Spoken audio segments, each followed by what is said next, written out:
Gasu bageba do jabira binu gorobina binu keta ifo abena kuma so ngono ndo awai do angana nyina te mimbe no kwa mako te koima udombe anjigi koro sanga ani wati angu foku wali mando DHL anga barakelo befu kengairi wasulu badri na ka jama kengairi wasulu ani 2 anga fulibu bela dire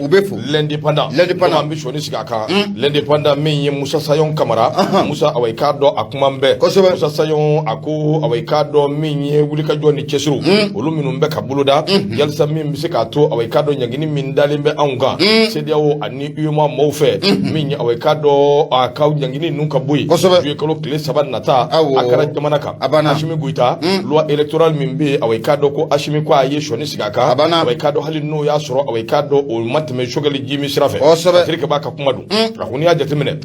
colonel ashimi guita juma do temene min ya awai do loi électoral ba min be ni be kumba to la kumana loi électoral yi awai do aya lateme temena min ya awai do conseil national de la transition ulu mawde jeranai halin no ya soro gouvernement ko ya jira ka fako ulu ma jenai awai do ulu fela kote ulu haklina te shogali naka maw awai do ningilini mboru kamangoro min bisika to awai do ko nunu anisa baba bibe akoni ya laje ko kungele min yin nouvelle loi min be na be loi électoral ko fo halin no ya soro akera bembalia anika do maka ni awai do furgu awai do blumba in konnana gouvernement anika do sente maw ni nyonje colonel Ashimi Guita ali min yi anga transition awai do onyama bay ali ko ni shele ki seme kata conseil national de transition awai do o faveur min no nyama ya be awai do CNSP onyama bay onyama ko numéro 2 koro no be maliki jaw no bo ko fo ko jabana nyama min yi chef de l'état ali ko ni awai do juma do kolo klimuga ani nani tebene sariya kuran awai do ayetre no kala ali no ya soro yel mali chaman do na la sente mo fe min bita awai do article bi kono do ani fla yo lu de yelma akera fatir ba ko akolo electoral kura min fle ne awai do tekeno kerala ablala anga journal officiel la awai do abajira ka fo min autorité indépendante des élections awai do fen jama be minun ko ni awai do dira alima nga min ko amina ni awai do amaka man na tormonyo na min misenu yoro min be alabe o de ministère de l'administration territoriale ko be dimbe awai do ulude ma akodi kama la nyinu kunde do wore min awai do eji ma minu be ni ambe ko fonno ecologie actuellement ka ke matani dure yana katu ma kono do na ma shegi awai do luko ni be sugande awai do maraba fe ma nani oye parti politique oye ma saba o tambe ka di société civile ma ko premier ministre o min kunganga ma nani sugande o nani yera soro ni makelinye sabato o tara ka di awai do mama no be jamana nyama ere na bo ko fo ako kuma na sami nya ashimi alika wulika joke ka ya maria di ka jena ye min akori nya awai loyi alika temeni njugoina kana soro min awai do M5 RFP min be na semeni be awai do shugal ko kala favlala luko ni kunya nyini jamana nyama fe aka fere ke loyi awai do akana tege no ke ala ko min mali gouvernement ambe doni men ko bi luko ni yajira ka fo ni ngui luta uyera sura kono bi lutu yera sura kono shini ani min vlene awai do anake ko were akunga min promulgation min vlene na kera loi fanve Sugal ko kala maiga aka premier ministre ya awai do amedoni mene ko bi akuma uchali do kosobe ga bi keso bi ga ni flabe awai do bi sabati kele minya awai do sorasu fanve maliko no ani maliko ka la ni flabe awai do bi sabati ado ye munyi ye jetemne ke bae ka fo minya awai do kalata koronana anga maminu be no be sorasu ko fo luko ni ka wuli ka jo abolu sizin kosobe ko ajirla ka fo sorasu min bi fe ka ikanabo jamana nyama ya nofe ne de be transition kono awai do transition bina kunje wati mi kalataw ni kalo nani ano ni nyonje ni ka fereka awai do ka démissionner gel mai ka retraite jagwa retraite nyini soro ki yirebla awai do jamana fama ka buluka ajira ka fo kibi fe ka ke jamana nyamai ko ni min fleni ni jete mineke ibay ka fo shokumar ko ni no shokumar kunari ale yani awai do jamana nyama tika ka kala ajira ka fo ko ni jamana nyama ya jamaria ningo ni na ajira ka fo gouvernement aka cha ala fe min ye démission awai do ona buluda bete menengo ka boy ikado ka fo min ye parti do be minu fana wuli ka joke sente ni mbara minge ko awai do afo kosobe ina fo adima PSG ina fo yelema ina fo parena ina fo cadre d'échange pour une transition reçue ina fo sema ananyo na chama parce ko akode stratégie minya awai do jamana koka kibai ka fo ni mission ngake kuyi ko mimbe na finya boda di an ma jouer kalo klesa ban nata yalsa minya awai do grande mimbe anka tabarikala bi se ka wuli ka bo anga ntugomi ndo sabu nyini fendo be lukera awai do soro feyi ni jetemineke loi électoral o temena tɛmɛna transition waati o dɔnnen don hali n'o y'a sɔrɔ Goodluck Jonathan ale nana a kɔni ye fiɲɛ bɔda di sabu a ye kalo tile 23 ani tile 24 a y'o min kɛ anw fɛ yan a ye kuma caman fɔ min bɛ jigitugu kumaw ko fɔ a ko kuma na fɛn gɛlɛman fila min kun bɛ yen o kɔni min bɛ se k'a to awɔ i ka embargo bɛ bɔ an kan ko ninnu dɔ kɛr'u la koyi gɛlɛman fila min tora chronogramme o ɲɛɲini ani k'a dɔn k'a fɔ min ye jɛkulu dɔ ka sigi min bɛna awɔ i k'a dɔn anw dɛmɛ awɔ i k'a dɔn gouvernement dɛmɛ bɛ se k'a to kalataw bɛ se ka ɲɛ sɔrɔ cogo min a ko ninnu dun fɛn fɛn filɛ an b'a kan koyi sabu wuli ka jɔ bɛ ka kɛ a nɔfɛ don na nataw la ni Ala sɔnn'a ma a ti mɛn bilen nin bɛɛ kibaruya ɲuman olu bɛ di an ma o kumana sa Musa Sayon Kamara a ko Asimi tɛgɛ n'o kɛra sɛbɛn in na c'est tout c'est fini kuma ɲɛna Fatiru dun l'indépendant kosɛbɛ kuma ɲɛna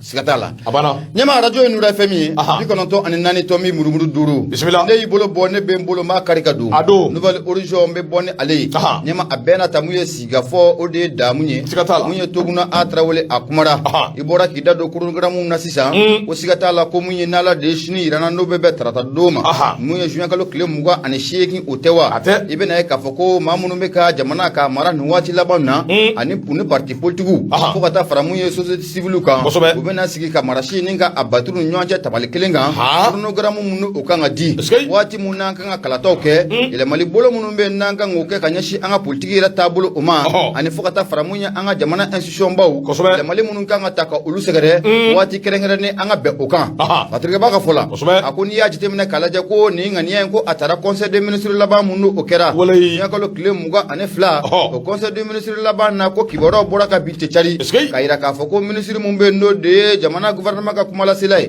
n'an k'a ma ko colonel Ablaye Mayiga a n'a jɛɲɔgɔn mun bɛ n'o de ye Ibrahima Ikasa Mayiga ye ani ka taa fara ministre mun n'o bɛ jamana premier ministre yɛrɛ kɛrɛfɛ n'an k'a ma ko ministre délégué o fana mun ka baara ɲɛsinnen don mun ye yɛlɛmaliw ma politique sira fɛ fo ka taa fara mun ye an ka jamana sariya sunbaw yɛlɛmali o ma n'an k'a ma ko madame Fatoumata Seku Digo a yira k'a fɔ ko ni maa saba ko bɛna kɛ gouvernement ka cilasila ye ko mun ye parti politique fo ka taa fara mun ye organisation de la société civile n'a bɛ société civile maaw ko fɔ k'u bɛna sigi ka kuma mun ye kalataw kan ka kɛ waati mun na yɛlɛmali minnu n'olu kan ka ɲɛsin politique siraw ma fo ka taa fara mun ye an ka jamana institution baw kɔni ko o ma i bɛna ye k'a fɔ ko bɛnkɛra nin kɔni ka juin kalo tile 22 o yɔrɔnin bɛɛ ministre mun bɛ yen ne ko in bɛɛ lajɛlen ɲɛmaaya talen bɛ ka di ale ma n'o de ye colonel Ablaye Mayiga ye a m'a bila dagiridala koyi alamisa don mun ye juin kalo tile 23 ye a ye invitation ni ko o ci mun ye parti politique bɛɛ lajɛlen ma société civile bɛɛ lajɛlen o ma Patrick b'a ka fɔ la a ko n'i ye nin ko in jateminɛ k'a lajɛ n'i ye taabolo in jateminɛ k'a lajɛ wulikajɔ kun tɛ dɔwɛrɛ yanni juin kalo tile 3 kɔni juin kalo tile 3 cɛ mun ye anw bɛ se ka fɛn fɔ sidaw ma ɲɛna cogo min na embargo in ko a bɛ se ka wuli ka bɔ an dala cogo min na Patrick b'a ka fɔ la a ko mun ye colonel Ablaye Mayiga ko siga t'a la ko ale de bɛ na mun ye marasi ani parti politique maaw ani société civile ko bɛna marasi kɔni ka a baturu u ni ɲɔgɔn cɛ waati mun na ni kalata o ka kɛ an bɛ bɛn o kan o fana tɛmɛnen kɔfɛ ka yɛlɛmali bolo mun n'olu kan ka kɛ politique bolo sira fɛ ne ma ko bɛn bɛ ko o fana kan fo ka taa fara mun ye an ka jamana institution ba ninnu yɛlɛmali minnu n'olu kan ka ta ka yen sɛgɛrɛ ko bɛn kɔni ko a bɛna kɛ o bɛɛ lajɛlen o kan nka Patrick ba kɔni ka fɔ la n'i ye ko in jateminɛ k'a lajɛ an kɔni bɛ don min na komi bi siga t'a la ko in bɛ gɛlɛya fo k'a fɔ ko a bɛ gɛlɛya nka k'a fɔ ko u tɛna bɛn kan kelen de kan wa ne ma o kɔni bɛna maanifin k'u kamana gan n'o tɛ ko a deba ne ma ko a kuma bɛ caya fo k'a fɔ ko a kuma ko a bɛ caya k'u ka fɛɛrɛ dabali bɛɛ lajɛlen kɛ u ka bɛn waati kelen kan o sabu kɛ mun ye gɛlɛya mun n'a b'an dɔ la a bɛ san 5 bɔ kalo 5 bɔ n'o bɛ embargo ko fɔ gɛlɛya mun n'o b'an kunna a kalo 5 ni gɛlɛya ko a bɛ se ka wuli ka bɔ an ma cogo min na o tɛ taa abada fo ninnu ka bɛnkan kelen ma CEDEAO bɛ se k'o danganiyaw sɔrɔ cogo min na yanni mun ye juillet kalo tile 3 cɛ kunnafoni filɛ nin ye an y'a sama ka bɔ nouvelle horizon ale kɔnɔ maa min ye sɛbɛnnikɛla ye o de ye Toguna A Tarawele Mariama ka ɲɛmaa i bonya o b'a la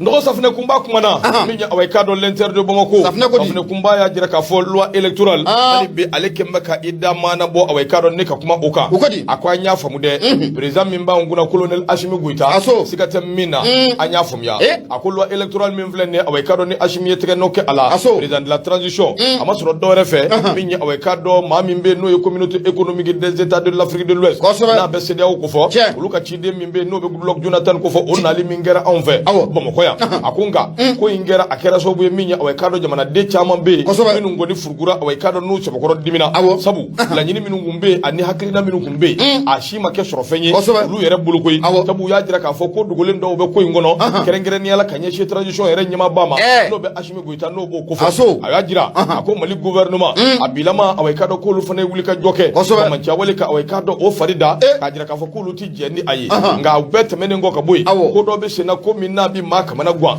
conseil national de la transition amado be sikatala ulu bora awai kado politique bunagu korole mauka ulu be awai kado ulu ka maude o kado kembe ku yere soro ni yoro ko folena basirike ba ko akodo be yanu ka su yere soro kasola be ndoko malikura ko kuma ki kado ku bo de la ako ye minya awai kado demseni do be parti politique do awai kado onyo maudo am do mi ko be ulu kembe ku shele ka tu dadagi minya awai kado transition kokoro fenja mambe ubo fo kana soro ge nyoko ngoro do mimbe Ibrahim Boubacar Keita mbo ko fo afirike ba ko banya be fum ya ako nga minya awai kado amba don fana transition ma minum be no ye colonel duru yi maudo minun ni adema pe SG awai kado no ye jamana ma ba koro yi ani RP ma do minun ni awai kado uluka surun kosobe ako sabu ni ye jatemene ke an hakili bala Ibrahim Boubacar Keita ayi kuma do fo wati temene na awai kado yana katida ayo fo ka nyeshi école de uma ani école de sumo na yaw banka de lata école la an banta lata école la ubina awai kado kana aw mara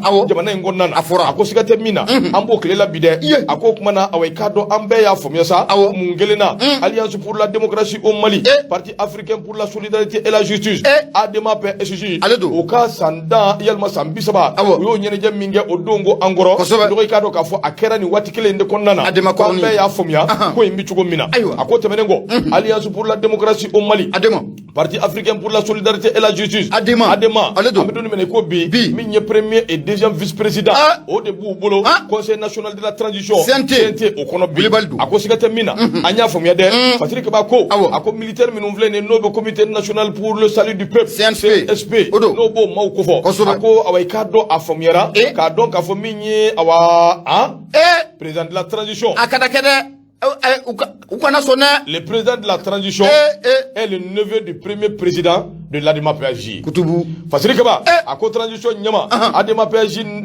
nyama folo. O neveu. Ikado anake oye. Nimbe ye babuye. Nimbe ye mana boye. Ndoko hali bi. Fasiri kaba ya jira kafo. Ameduni mene ko bi. Minya awe kado niye jatemeneke. Iba ye kafo Adema. Ale yishele maminu nofe wati temenuna. Mbe ya don. Mbe ya famia. Niye jatemeneke. Parti minumbe nobe indépendant kofo. Minumbe nube indépendant kofo. Adema yishele ulu nofe. Minya Amadou Toumani Touré. Sanda FIFA amadugo mashila ajabi kera minyi o madugo mashila ako malien de o medoni mena ko bi donc ala kembu bulo dabali banye ani kabako yi ako ni aja temene 22 septembre 1960 na bi doni mena ko bi 24 juin 2022 parce que ba ya sebe odona ako mali ambe mamina o ye président minue lu donedo kele murubo keta fila lieutenant Moussa Traoré saba lieutenant colonel Amadou Toumani Touré di atete nani Alpha Umaru Konari Duru Amadou Toumani Touré général Woro Ibrahim Boubacar Keita wolonvla minya awai kado Ashimi Goïta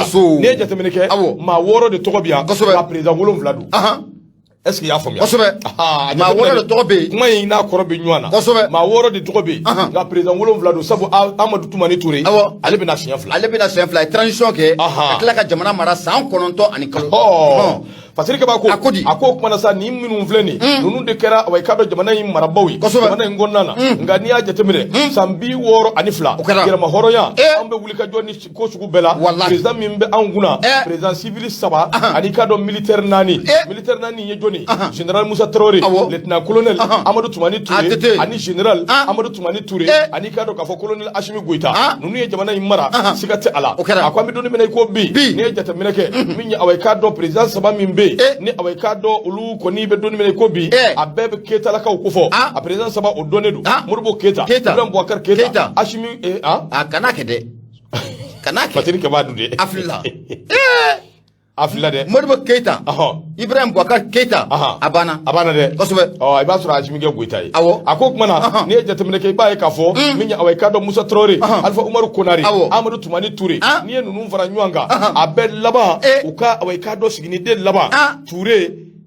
e accent tigi be Konare e accent tigi be min ye Musa Traoré e accent tigi be akoni nunu nda ku laje taruku yere la anni away ka do kokoro donaw bi fen jama fo ni ngoka nga hali bi ay so ni sigi minga o de ka fo anga makoro dobe o kuma na jamana yin taruku ka ani jamana yin tabulo do ka min ye filida bo sisogo aya jira bela jelena ka fo min away ka do ale tese murbo keta tese ni shiti maye min bi na fo kibi jamana yin mara ka jamana yin lado ka nyel maka jamana yin bobo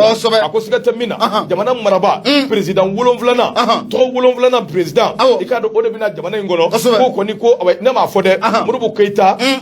ako away kado alamede le sage Filidabo Sissoko avait prédit que ni lui ni Modibo Keïta ne feront le Mali. Ça serait le 7e président du Mali, un jeune âgé de 30 à 42 ans qui fera notre pays. Le Mali sera la vitrine du monde entier. Ma banapeo. Filidabo Sissoko diafo. Neka kumatede. Ale tisse. Modibo Keïta tisse. A quoi ale tisse? Modibo Keïta tisse. Modibo Keïta tisse. Wa ka do ka foko jamana de do de bina. Funa geni do. Demiseni sambisaba a shibita sambisaba ani sambina nifla. A shibita ulu ni nyanje. O de bina ka Mali bobolo la. Wa Mali yere abike away ka do nyema beka fleli yoro yi. Wa ni ala sona ma an abike beka buluma dawe. Ako kumana abi do mena ko bi. Ni ndo utukalo kletani shegi. San 2020 o nana chunte njaki. Parce que de ben ni sojara sabu minya away kado kibara mindira away kado okera demisem biengene les 5 colonels olunana Ashimi Goita ale kana nyamai ashiye mi odonedu Sadio Kamara ndo away kado Maliki Jaw Modibo Kone Ismail Wage nimbe demisem wi away kado nywanga so deundo away kado surasu do akoni ngoye mi jamana deungo ni koko away kado agelera koy sabu away kado anjorola surasu mi jamana maraka teme wolola mina ambe ya do sabu amake ko nyumai ga surasu mi mfle anguna bi anjigi dambuka sabu anga makoro dobe min ya foka tebe aya foka abike mi ambe skime ko kono akiri ke ba no safune kumbai abe interdit bon kono so maina ako away kado nunu nali min vle be jigi dambuka jamana imblala sira minga ajigina dinga mingono akaseka bo dinga ko abana wabibo akabo akono de wabibo ndogo yurgu nyagamili jugu o ka kele ka bo pew jamana ngonda jamana kono de ngan ni sonja anuka kungorota o kan nanoi mami numbe no tiene kala jugu abeka joshi ka bo jamana ngono mimi se ka to am se ka lafiya jugu ako ka wuli ka jo fana ka tuguni minya away kado kalataw ka laben kanye anga kiri bunagu away kado kiri tike jugu nyuma o ka kekanye ako ni mami numvleni be nyambula no be minge uku miri ko flagel sa bara mi se ka kekanye jugu mi jamana kono de biseka lafiya ndoka ala kuma ba tafune kumba minnu vo away kado interdit mo kono ya dilikaw chama mba kono min biseka to jamana imbi lafiya kuma sa Filidabo Sissoko ay min vo ala kaningo yidere fasiri do interdit mo ko yibunya bala Nyama bonya ajaranje munye Filidabo Sissoko aka kuma yin ka son jila munye Seydou Badjan ale yɛrɛ a fɔ ka tɛmɛ ako nyama ko waati bɛ na jamana in kɔnɔ la yan wa kana kɛ faransi ɲɛna wa kana kɛ munye nanzaraw ɲɛna k'a fɔ k'u bɛna jamana in ko ka mara dɛ k'o bɛna sɔrɔ ale Seydou Badjan nyama ko ale tiyan o b'a sɔrɔ ale tiyan o bɛ taabolo min kan n'u m'o bila waati bɛ na an bɛ b'u bolo abana ala ka ni sababa ya rabbi ama bismillah sikatala sanfe ko ka fuli fi Madu Touré mfado ka Touré bismillah ene pana nyama ne be mbolo do me bonne aye nyama ni ma tori ka bla jikala na abika yena ko jisugu ya ko oye kelenye anga do sente o konala ibena e ka fako mi jamana nyama no be Ashimi Goita ko fo nyama bolo mun kunye shido mola bolo kelen ko ya shama ka bore ko sobe e ko mungera namanya ka fako mi jamana fama no be colonel Ashimi Goita ko fo ale de degre taninga colonel Amadou Keita ne sɔrɔsi do ka a dosiyɛnte o kɔnɔ la ale bolo kelen min ye o degere k'o ta jamana faama a bolo kelen filɛ k'o degere ni ka a sɔsɔ ta k'o degere ni ka a bare k'a filɛ ji la ti tayi k'a fɔ ko min ye colonel Amadou Keita k'a daminɛ bi la ne ma ko siyɛnte maa tɛ bilen mun ye sɛbɛnnikɛla ye a y'a yira k'a fɔ ko min ye président de la transition n'o ko fɔra a bɛ colonel Ashimi Goita o ko fɔ ɲɛma i bɛ na ye k'a fɔ ni hakili b'a la mun ye mɛkalo tile 11 ka n'a bila a tile 12 la kunnafoniw kɔni bɔra ka bi Mali fantan naani bela jelen fɛ ka yira k'a fɔ ko maa dɔw kun bɛ maa minnu bɛ n'u ŋaniya kɔni ne a kun tɛ ka jamana u ŋaniya kun ɲɛsinnen don ka jamana in fanga ni ka a dafiri an ko ma ko coup d'état o de hukumu kɔnɔna la k'i bɛ na ye k'a fɔ ko kibaruya kɔni ko o carila ka na yira k'a fɔ ko mun ye colonel Amadou Keita maa mun n'a bɛ CNT kɔnɔ nin waati in na ko siga kɛra a la k'a fɔ ko o fanga dafiri mun n'o kun bɛna kɛ mɛkalo tile 11 ka taa bila mɛkalo tile 12 la ɲɛma ma ko siga kelen no ni chena kosobe ore okumu konala na manya ka fo ko siga kerala mana fama no be colonel Ashimi Koita kufo ale ko ni degere ni ko ta tchari dogora mi konala ayira ka fo ko ale jamana fama no de colonel Ashimi Koita ale ko degere muta san 2020 degere 2020-02-39 PTRM du 33 décembre 2020 ale ko degere muta ni colonel Amadou Keita ninga ka CNT maye wa ko munya ale jamana fama kele afla ka degere ko ntani mu ye colonel Amadou Keita ninga asma ka bo CNT ko la peu akoni du ajitemna kalaje colonel Amadou Keita mu ye CNT makundo wa be na ka ko munya rapporteur général fana kundo commission défensive mu no fana ko me CNT o kono na me domna ko mpi ko asalo la ka bo CNT o kono la ina fo dege su sabata gara tugum na fone flani anya sama ka bo indépendant ale kono ibu yambala ndo bunya jaranye indépendant kele ikado ka fo ne ba leta hali bi ambe limano hakila jigi ka fu clube awai kado arajo nura FM bi kono ndo ani nani tomi murumuru duru clube de kungana minya awai kado anga fulibiye geiso ajaranye kosobe minya awai kado ala ka baraka do atola Sam Silima ako le Mali commence à devenir une vitrine mondiale surtout en Europe aujourd'hui quand tu dis que tu es malien on t'admire et c'est une fierté pour nous aywa tenya fotinde li dabo sisoko ayo defo Sam Silima hali bi amba mbulu boko kadu minya Ablaye Jara akumambe l'indépendant ndoy kado kafo ni yedere ni shudo ko ri furula na kungambora ko kasange e ba sura be feka CMDT de jola abana sikatala de CMDT jola iba fa be feka lara fure be CMDT la fura kar be kana CMDT jogoba Ablaye Jara ako awai kado wulika joni chesiri mimbe nanga jamana kono de umbe ka ke anga armée deme anga na siga anga na nyina hali bi anga deme anga sinzi ni hakli bala jala sagu de sagu jam weli nunu yedugu ye minu binga ni wali atikila ma binuka nga anga chede no be sura su ko fo luka wulika jo bilama abarka buane no kosobe sabu ambe bundeni na chukomi ambe bundeni na ti terrorisi anyo lu borondo kuda ma minu yere be no lu yere awai kado terrorisi uka awai kado nyene kebo ye minu be ko yere kuma wado bora kuda pew minya awai kado ma chama be anyo lu ke shetu shefini wa minya ombori mara antara kata mununu o yoro fana ka awai kado saluli ko dabo ndoko kana siga kana joro jamana ni ala sona ma abike an sogo ye ni ala sona ma ni sago jugu sago ala ka ke an sogo ye ko kuma na wulika jo min no kele do awai kado jamana kono de unve gere ni ala an ga chede ka population ko lakana population civile jala sago de sago jamwali ni wulika jo yi awai kado fama u ya barka bunya kosobe sabu ni wati laba nungonna na u ye bundeni ubo dama ubo dela na min bora kosoda ni na min de odongo tai terroriste bi woro ana kungamve anyo luke c'est tout c'est fini o temene ngo kabo minya awai kado armée ka chafari damaw ulu de farala nyanga ndo katani mbarange dugumala bala ji bala famela bala finye bala abe mu ye finya de tikula hemri mu ye finya de tikula billahi e ma yo kule kambo sikatala de mu ye kule kambo di kule kambo da de bamato wala ka hinawla ni ala sonama abinyaw ni ala ka je wallahi abinye ndo ako ni jate mineke ibaye ka fo minya anga surasu ye wulika joke wulika jo mi ngono nana awai kado ka saluli dabo ka furani ke ni furana kala kuma ba ikado yo dabo ako ko nana minye yoro mimbe na be awai kado jesagu ko fo jala sagu ani awai kado we ngoro na lamini kerengere ni ala ka tuba mimbe no ye fore de sama sosoi ikado ni yoro ko fule anya be salu asalu ni konnana bingani walet kala ma minumbe awai kado afro ku be yoro bulu ngono ni shina yoro ma antara kata zole da yimbe sirande ble sabu ka fodo sirante sayasa o kuma wulika joyin nana wolo muna terroriste bi duru ani konondo anyo luke c'est tout c'est fini o ka kadri bado bula hali dunando be ulube ula dobe atoko ko Jibril Sangari ale kera c'est tout c'est fini ale yere ndaga yoro bembe yoro mima o ye wengoro ye ndoko obolengo Amidou Bari ale bebo awai kado mondoro ni hakli bala mondoro ye dugu minye terroristes awai kado anaka olu jabala ba kado ko dokoyi minye awai kado marsikalo temene anga armée ikado ka fo u ye terroristes chaman fa yoro indela sabu terroristes ku ndara bi anga kanga kamimbe nabe mondoro kan awai kado nabo ko fo ndoko o temene ngo terroristes minumbe no n'olu fara min ye awai ka dɔ sama awai ka dɔ soso o tuba in kɔnɔna na a ko a yɛrɛ k'a fɔ dɔ bɛ yen o tɔgɔ ye ko Abu Yusuf bɛɛ lajɛlen ko a ma ko Bodejo ale kɛra c'est tout c'est fini imam awai ka dɔ Asan Diko ale ni awai ka dɔ Mukhtar Diko ko ninnu ye dunanw ye ninnu fana awai ka dɔ u bɛɛ kɛra c'est tout c'est fini a ko ka bɔ yen état major u y'a jira k'a fɔ min ye mobili min minɛna mobili min bɛ yen ni tasuma kɛra ka olu ka c'est tout c'est fini a bɛ mobili 7 bɔ a banna e ja bolifɛn kun b'u bolo koyi kutubu la waati se kana la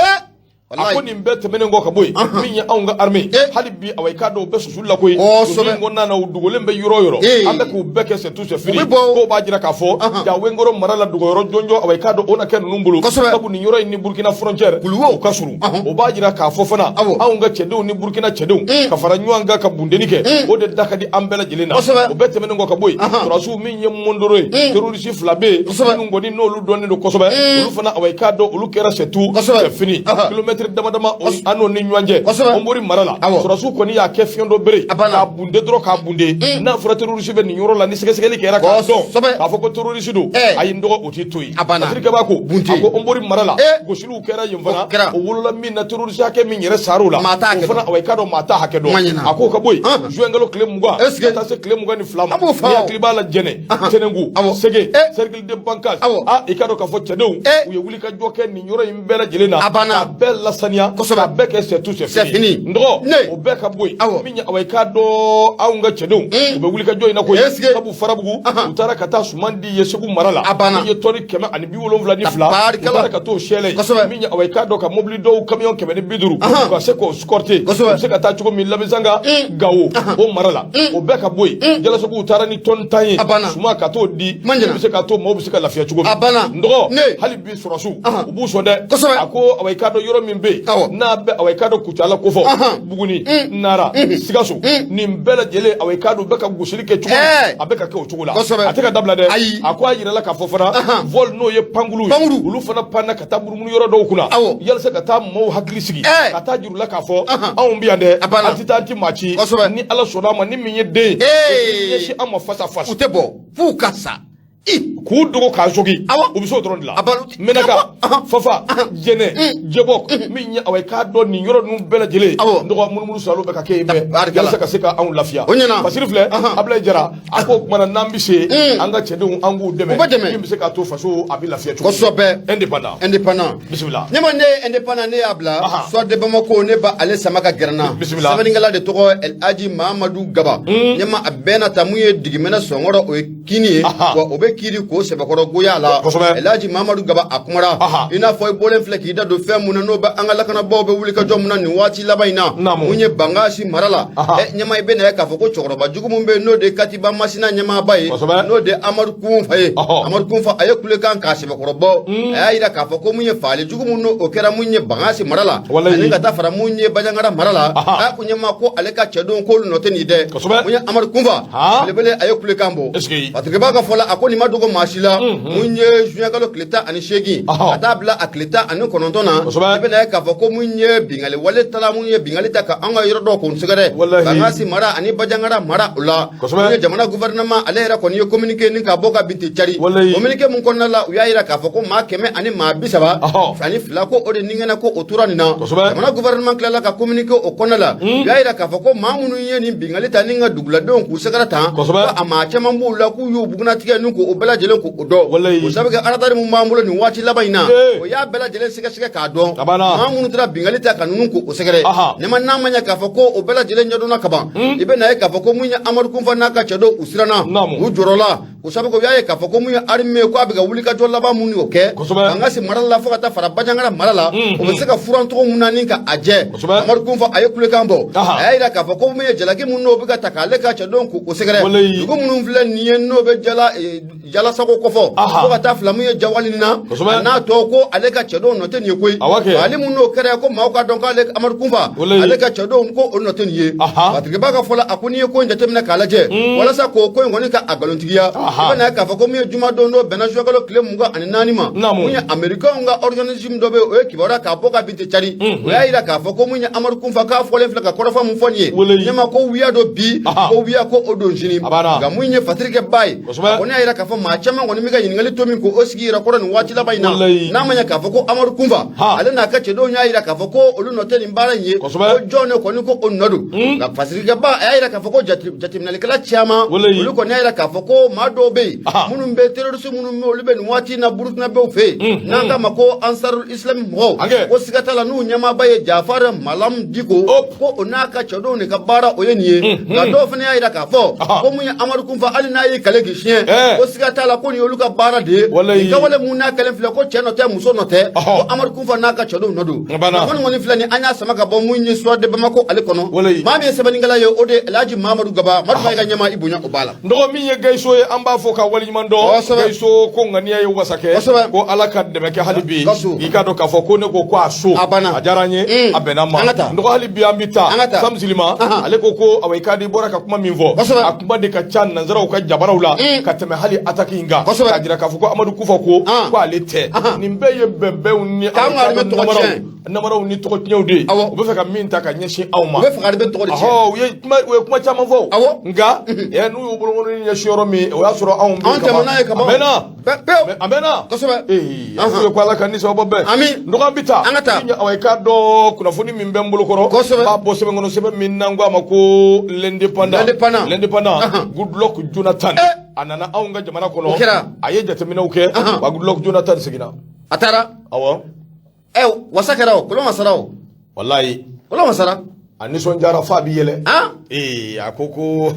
bara nyena ko masarao good luck Jonathan ko masara ni ko fila ko ni si barabla ya klibe fon femina abekara capo tc alba rectifié ça a été rectifié abana avec tout faux permis ko so be wasara ndoko awai kado délégation la hutani communauté économique des états de l'Afrique de l'Ouest la ko fo no ye CEDEAO akumbe mami mbolo awai kado o ye good luck Jonathan nana anve jamana ngono nga ukanali uya kuje juye ngalo kile mugani nani no ye juma do temene kile fla uyo de ke anve bomoko ya kile fla ngono nana awai kado wuli ka joni chesuru kera ni macha mambe minu ye nyoye do benete hakli no fole ani la nyini minu be ka la no ya soro awai kado lu ben sabatile do bara no ya soro abika ke akechuko akode strategela sede o kan nyama bay mi nye nyoye ba mi be mi nganga ke juye kalo kile saba nata yelsa oko ka se ka nyesoro akoka na laje no ya soro nyini fendo be no lu kera awai kado soro fe o de strategela mi nya awai kado juye ngalo kile nani ni hakli bala sede o la nyini uchamange anu ya hakli na uchamandi anga jabana nyama u ya jira ka fo siga tala an bina kana awai kado o la nyini no lu waliya ama ke shuba ko e chuko an ye nyegon yi an bi fereke ni bi se ka to akobi nyeso ko de strategela ani jabana nyama u ye nyoye ani ma yele ko chama ye nyoye ni tradition nyama ba mediateur good luck Jonathan ano kelenga nyoye abole ngo awai kado akumbi yele muge ani so njara sabu ya jira ka fo ko minya awai kado ale koni anana soro jere la gouvernement barakera nyeta o sobatira minya tradition nyama wi u fo ko wali nyumando ako ale dambala ati memble ngoyi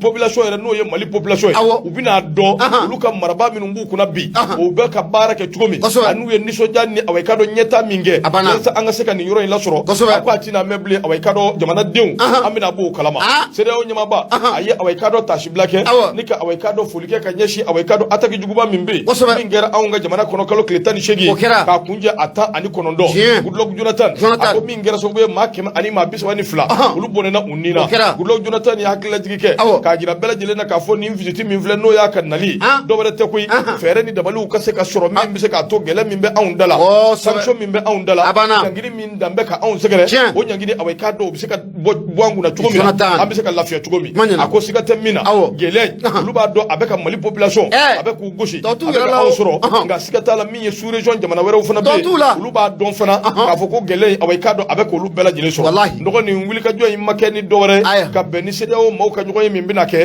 jouer kalo clé saba na beke akara o ba jira ka fo abe dun mine ko bi munu te dore te fo no ya suru be fo ngara nofe note ndogo embargo gulili anika do aunga wari ulablali abe nyanda fe ko bekera abana to tu wera la ko nyama ala kanni chaba to fo tu wera la Musa Bilali Sirbe aka fasiri do l'indépendant ka do bo to fo tu la ko siga tala de nyama ko anta sugu kono asira sugu kono nasira awo wati jumbe a 11h05 asira ko nasira nambora sugu no me karim nambora sugu no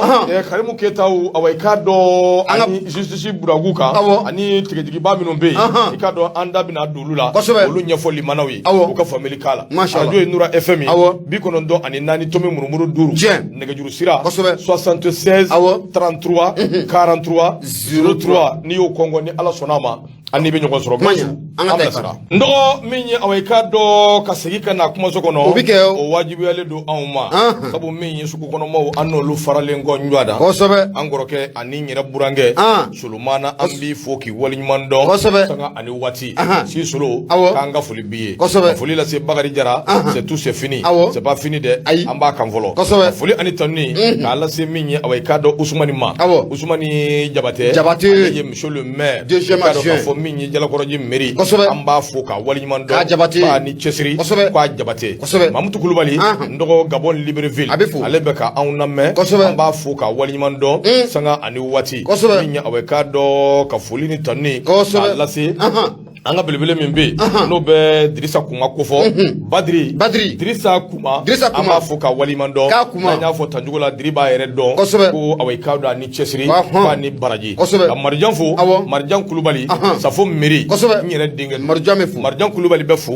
Ibrahima kulubali be fo minyi awa dotigi nyari tani ka se dotigi nyari ma sikatala mana soni be dala anyere ambole de temi san gosu awoke temi mama soro bitana kuyi ayan dusu suma doni no be bitai nga shol bi lendi o akakalan do kun damneta ni chauffeur do de tour ni adamina dro anga tadi ni Allah sona abinya o gosu ambe tebina kosobe te imbe sigi dro ambe sigi juko ambe sigi ti te koyma madani dalo angafu madani Amerika tadi kosobe wisha indwa aledu bismillah mangata ebe sugun nabi ne ba do arabi be sugun na nyama ne be mbolo mba karika du nouvelle audition be boni ayi munye baba damele akumara abena ta ko masaranga shoka buga dafa nyama do refene ko buga ko ngonga fara akan sikatala ako munye anga autorité mawi na be jamana marabaw ko ni ukofo we sariya ni ka boka binti chari da mun konna la nu ya ira ka fa ko munye sagawi ko ta fara mishuka ane munye bakoronu nyama ko sikatala ku bena boku kunda Senegal jamana ane Côte d'Ivoire jamana okan munye Patrick Bay ayira ka fo kanyeshi munye seribo obenale ibena ka fo ko munye douane adression belebele mun kono obe oye munye communiquer ka boka biti chari wa aye bataki chi munye directeur régional ma no be kaye kita buguni sikasu ani kata fara munye diboli posu kwa kata fara munye maina mine ani kajana ani ziegwa munye direction générale mun no be impôt lan watina yo kuna foni ka boka binti chari ayira ka fo ko bakando be na bo munye Bamako ku kunda munye Senegal kan ane Côte d'Ivoire kan ko ni mbara nunu ko bina damina ko junya kalo kile muga ane wolon fla ninga ta kunje munye junya kalo kile konoto samba fla ane samuga ane fla munye Patrick Baye no de baba damili ayira ka foko munye anga jamana marabo ye saida ninga tak olu fana ataka nya shi munye douane direction oma na manya ka foko munye douane direction ale fana de ka bolo binuno aka poche munno olbe wolon fla ga ndado dugu ko fole munna baka nunu nganga teme yoro mun fe afana ye munye batagi chika nyashi nunu bala jilo uma bataki mun kondala ayira ka foko munye jouer kalo kile mugan wolon fla nya fi to muna aninga na bla munye jouer kalo kile kono tona ko munye baka ndo kono ko obena bo ko baka baduru ane keme duru nyama ko olubna bo ku kunda korbar jamana okan o tema non ko faka boy ibe na ka foko munye baka baduru ane keme duru fene nyama ko lukanga bo ku kunda munye Senegal jamana okan ani kata fara munye bakoronu keme saba nyona ko beke bay ko beke bakoroni asu kadulu ko beke bakoroni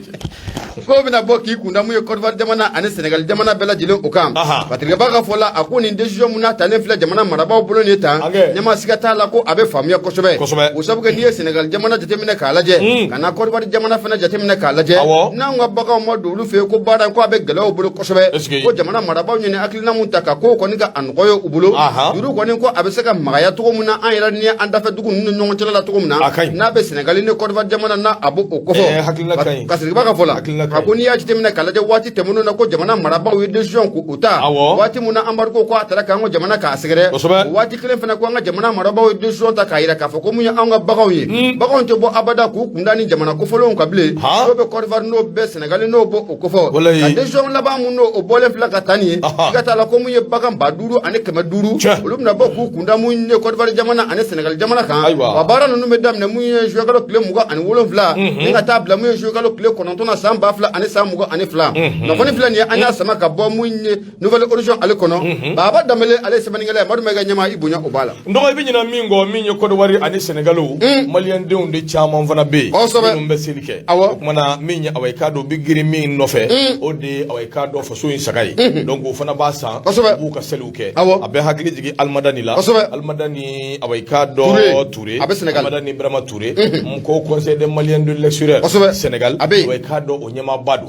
na fara ko saka ukana ta kanga beke bakoroy almadani dunga saka ko te doni kumana abigelia anga laje akanyo chukulanga anga nyini faso dum fana fe anga laje anga hina nywana de ndogo sagani mi makla chimie yere la ni ki bito san u be février akabo haklima no fana malaje amainde akala jere wallahi saka saw wallahi c'est cher de at saka sa binu saka gele binu warte bulula saka gele de war foite saka gele aywa u ka laje kuyi akala jere aywa bismillah aywa minya awekado o bakel amba le ka fasiri bo so ngono sebe minna ngwa mako focus ndoko akumambe focus ayajira ka fo OPM l'OPM Karimu Keita awekado bulu ngono ni shimbe ama abina fo minye janjugo obeka da chabakoro inye akuni jetemeneke ibai ka fo minya awa odongo semen temene president vice-président, premier avocat général, conseiller, Guminya Awekado, avocat général, rapporteur public, Cour suprême Awekado, Odongo, Ako Benyabora, Sikikera, Ako Malikiri Bro, Awekado, Bedonime Kobi, dossier Baminumbu, Boloni, dossier no Nakembe Kololoy, Nakembe Gele, no Dambe Tiruaru Kononi, Magadezembe Kakula, dossier no Awekado, Lawulila, Awekado Kafu, Jombu, Seungandai, dossier no, Minya Awekado, équipement militaire, Osaniko, Obe Ala, Kerengrene à la loi d'orientation et de programmation militaire awekado l'OPM nabu kofo ko koronana ba ka fo minya awekado fenguro chamambe minu yera kondana hali be minu be awekado cheni no ye chedo burange minu ba churu nika klaka ka ko ere laba ka kese tout c'est fini avec Karimu Keita kofo jamana nyama koro mimbana awekado janvier ko kletani woro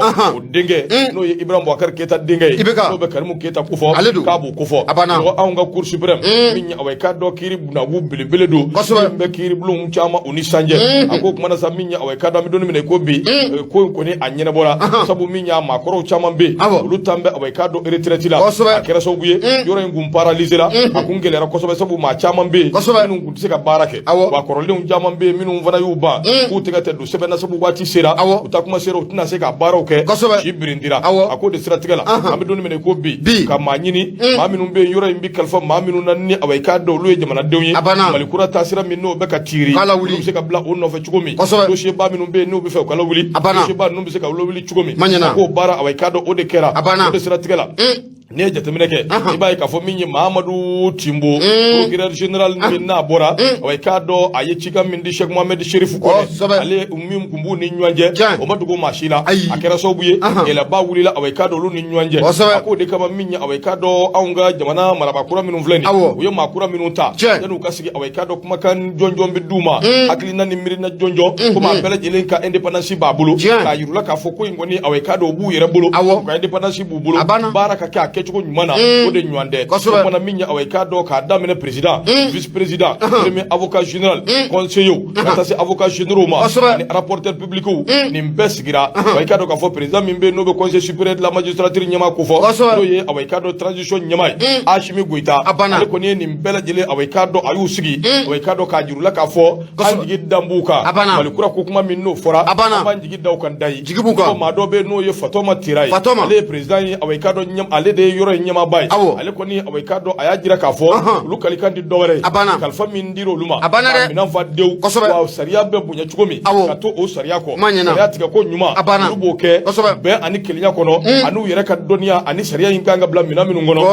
ulu ba barake o chugo inde fasirika ba ko ako be temene ngo ka boye la ka fo ma kura min no lu nana away kado kiri buna buka away kado unu yere dama uni nyanje ye fenja man fo nyoye ngami away kado seben dew do be no lu be tabalika udambe dai seben de nunu away kado ndo ku ko ni awa pusher borula kama mbora kada tabali sanve minya enquête bado bi sina na be sura su ko minan ko fo karimu keta ale sembe ula wa ko doshe kura bora away kado ko kangwe ni hakli bala san 2015 ni mfugu abela jele wulila wa kera so buye do ko ni pulgusu wari mugu mimbe na kunganga do ni mbo milliard bakile a milliard kemese wani milliard ana kunga fe ndo ni wari bayde mugu do de 1310 milliards la hawla ibe 1310 millions ka o shela karane fanfe 310 ko shela ka te fanfe klali nyana ala ka duwa ujabi ami nduwa o manoko ne ndirge ngani nywa do koy ngana 1000 milliards nantina ke nyakelenji banya ngoy ko be kele tideku ka milliard ba kele zoro ne ka milliard kema so gawsu nto amina mine apana anga kema so batem bodi ika kema so bi bodi ika ba kele ala ki nafa ami ala ka ne ka kema so ala ka barka du ala ami apana be klati awo non de anda kera ba fani cliché goy faso wari wallahi angena muna koy o clay dala te eni neche faso don globila la hawla kanali faso don play faso wari la hawla kanali faso don play hale mo se ka fo bakele nga toy kemese bani tai ka tanda ne ka kemese wata sina ka beshele faso don globila ka kemese wata ne ka tanta faso don globila no wala ningo gelera sade la gibaru ndo basirike ba ko ako kuma na samiye ningo yin a wulile do dere minya awai ka do dossier chamambe minu ngoni pusher boru dala ubara ubina ke ako kuma na samiye awai ka do ma chamambe minye politique mai minye civilier minye finitigier minya awai ka do sorobu sombai a chamambe mbi dabuye nga sinogo tuye sabu uya don ka fo makura usigira dikura ubula manikura ubara udamina to fleni kuma na ambi do uke daw ka so note ala ba bi gelade l'orientation et de programmation militaire ni hakli bala le kera so buye ala mahina sumelu buye mayga ale kum minena ale ntanyara martigalo kile muga ani kele o bole ngoy minya awai kado madam boire flisu so aba nganya fe halibi amene do abi bole minya awai kado ministre de la communication ale kunye directeur de cabinet ntoma Mamadou Kamara ale be bolola halibi Antoamadou ni njuga kele na o kuma mi do oke minya awai kado yarabi ala ka to nunu mali kura ko kuma min fora ukano fe minganga wele boje ne ko wele min no bala ukambire min no tala ukabla bara ukake basifle minya awai kado o bakel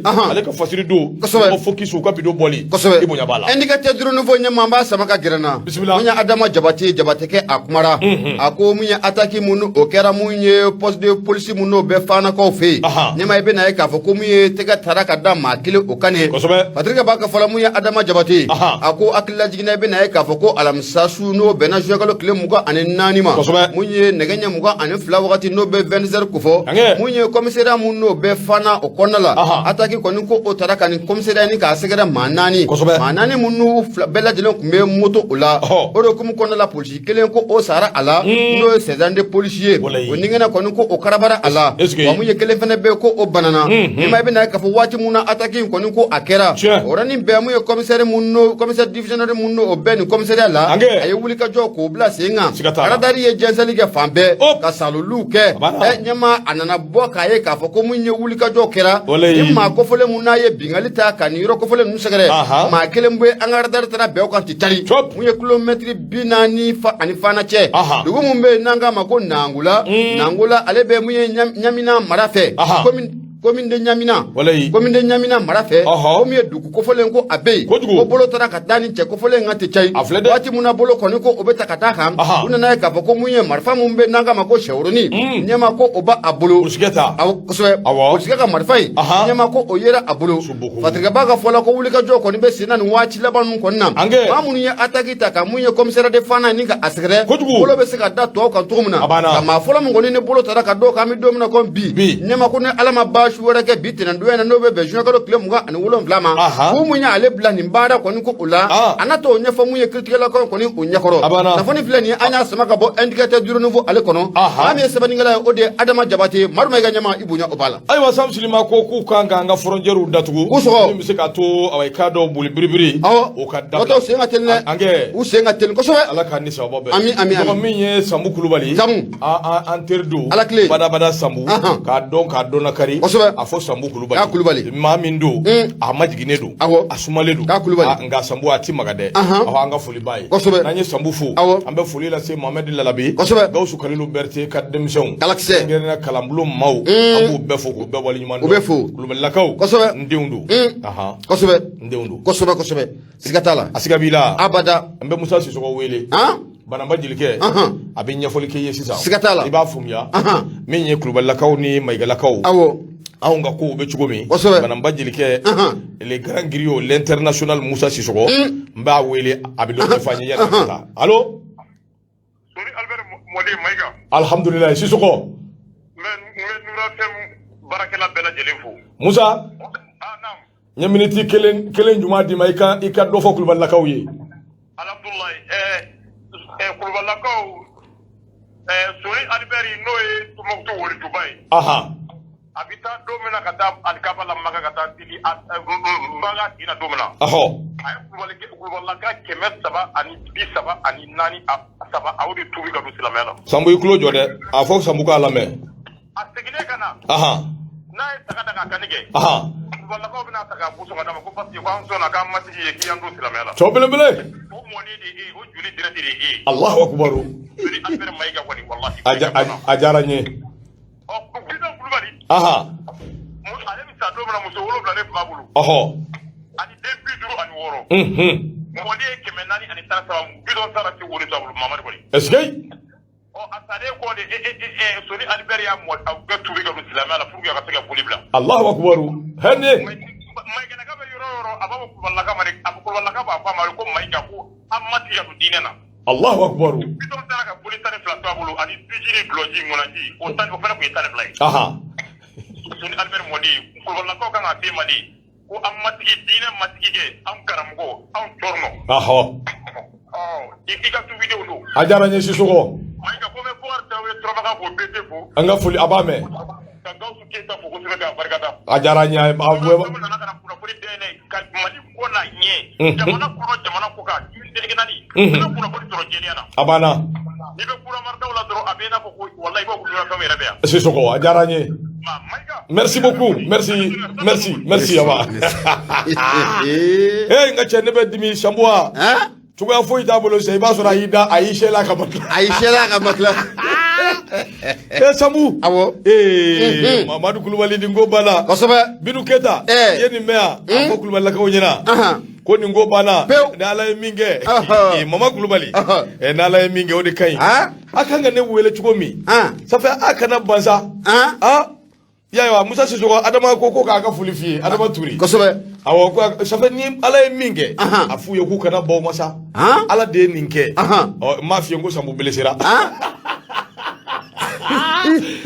Sambu Kulubali belesera Musa cɛw i bɛ jansa siga t'a la i bɛ jansa ni Ala sɔnn'a ma Ala k'a di sababa bɛɛ Gawusu bɛ ka signalement di o tuma min ye awɔ i k'a dɔn ni Ala sɔnn'a ma sini e ni ne an bɛ ɲɔgɔn sɔrɔ yan k'a fɔ Musa Sisɔgɔ Kuru Amarindaw belebele Banamba Jelikɛ a dɔnnen don kosɛbɛ an b'a fɔ k'a waleɲuman dɔn Musa ka maaya n dɔgɔ a ka girin kosɛbɛ ne ni Musa ta yɛrɛ a bɔra jeliya ni awɔ i k'a dɔn hɔrɔnya sira fɛ a kɛra fɛn wɛrɛ ye Musa n dɔgɔ kungo hɛrɛ tana n'a wulila i bɛ maa fɔlɔ min ye Musa Sisɔgɔ don Nura FM tɔgɔ la Nura FM baarakɛla bɛɛ fo n'a ma mɛn wa n'a ye hɛrɛ ye diɲɛ yɔrɔ o yɔrɔ bilahi a bɛ weleli kɛ k'a coucher Nura FM kuma Musa an b'a fo k'a waleɲuman dɔn k'a Sisɔgɔ Baba Kulubali ale ko je suis d'accord awɔ ayi dɛ Ala e ye min y'i ka journal la o lajɛ ne ye min ye ne b'o lajɛ ayi mun bi yan ɲɛ b'o la a banna a ma ja je suis pas d'accord Wati sera ka foli lase Kanubani dɛmɛba bɛɛ ma lamɛn jɛrɛjɛkulu ka bɛɛ lajɛlen fo ka bɛɛ waleɲuman dɔn ka foli lase Awayika dɔ Radio Nura FM baarakɛla minnu bɛ yen minnu bɛ ka wuli ka jɔ kɛ yalisa ko in bɛ se ka ɲɛ sɔrɔ an bɛ ina Arama yɛrɛ kɔni a dɔgɔnin tɛ Mariamu Arama ye wa an b'a fo ka ba jɛnɛ fo ka waleɲuman dɔn min ye Awayika dɔ yɛrɛ denkɛni Fusu Kulubali an ka foli ba ye o tɛ ale tɛ de Fuseni an ka foli bi ye n denkɛni ka foli lase Awayika dɔ Ami Mariko ma Yakuba Gindo k'a fana fo ka waliɲuman dɔn a foli lase Awayika dɔ Gawusu Keyita Gaston de Fer misirakaw ka belebele i tɔgɔ Yusu Sisɔgɔ an ka foli b'i ye i Sisɔgɔ a juguyara sa Bakari Traoré bete e bien Awayika dɔ n b'i fo k'i waliɲuman dɔn ne yɛrɛ tɔgɔ ye Mamadu jamu ye Mayiga duwawu kɛ jamana in hali bi Ala k'a jidi nɔgɔ sinankuya Ala k'a sinsin anw ka jamana in kɔnɔ jamana in jɔsen belebele don a jɔsen ba don an kana to a ka bi wa nanzaraw dɛsɛn'o de la dɛsɛn'o la pewu kosɛbɛ balakaw y'an denw ye Ala ka ni sababa bɛɛ ne buramuso tɛ k'a lamɛn tuma n bɛ bɛɛ fo ka bɛɛ waliɲuman dɔn a bɛ dɔ bɛ n'i ka sali